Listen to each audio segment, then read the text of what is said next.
I'm Edie Lush, and I'm here in the Hub Culture Pavilion in Davos with Justin Blake, Global Lead Executive Positioning at Edelman. Thanks for coming. Good to be here with you, Edie. Tell me, what's been the mood at Davos this year? You know, I think one of the interesting things about Davos is the most popular topic is Davos itself.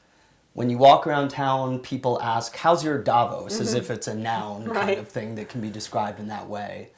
And I would say the mood compared to the last 4 or 5 years is definitely a little bit more optimistic, and people are not looking back so much at a few years ago is America going to bring down the world's economy? The last couple of years, is Europe going to bring down the world's economy?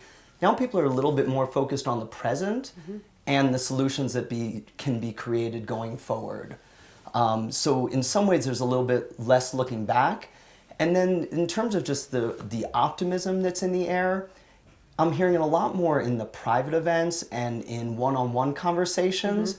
No one's quite willing to go on stage and say, yes, I'm feeling optimistic. I think there's a little bit of cautious optimism that you're hearing in some of the public sessions, but in the private sessions, there's a little bit more real, true optimism.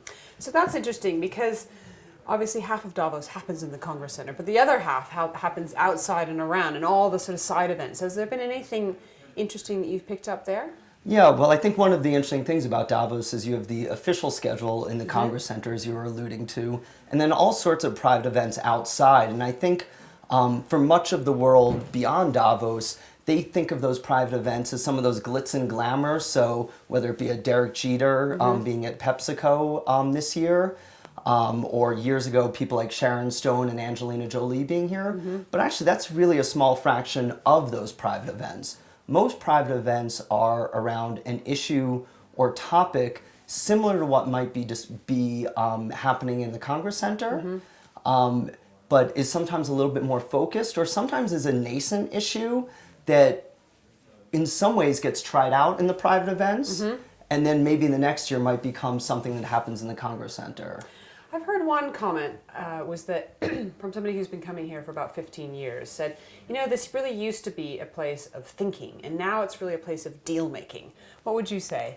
Can it be both? and what's interesting is at one of the private events, I heard a few people say that there were a lot of deals made at this Davos, and that's probably good news for everyone. Yeah. Whether those are good deals or bad deals, you know, it almost doesn't matter. The good news is deal making is happening again. So if people are saying it's a place for deal making, that's probably good news for the economy as a whole.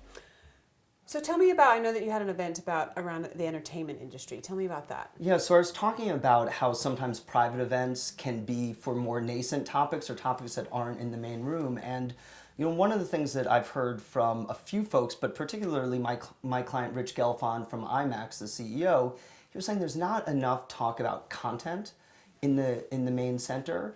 And so he and I had an idea a few months ago to pull a few people together and talk about the globalization of the entertainment industry. So it was a small event with about 8 to 10 people from different industries, different geographies. And the entertainment industry was very interesting to me as someone not directly involved in the entertainment industry, is so many of the trends affecting it are affecting and disrupting other industries. So whether it be where content gets produced, where the new consumers are. So that kind of changing business model is really interesting. But what really came out of the conversation is what kind of started as a kind of conversation about these kind of macroeconomic and consumer trends really ended up focusing much more on content and the importance of good content. And the fact is that content can come from anywhere. And one of the people at the event said something very interesting. They said, part of the reason that Hollywood continues to be so dominant is there's a certain sensibility that America is selling to the world that really does go down well in a lot of the world. And what occurred to me and what she and I spoke about after was how that is also relevant to a lot of other industries as well. And there's a huge focus on STEM education in the US, for example. And she was making the point of the importance of continuing to be strong in creative industries, and that innovation is what was really setting the US apart. Justin, thanks so much for coming in to make some good content here with me in the Hub Culture Pavilion in Davos.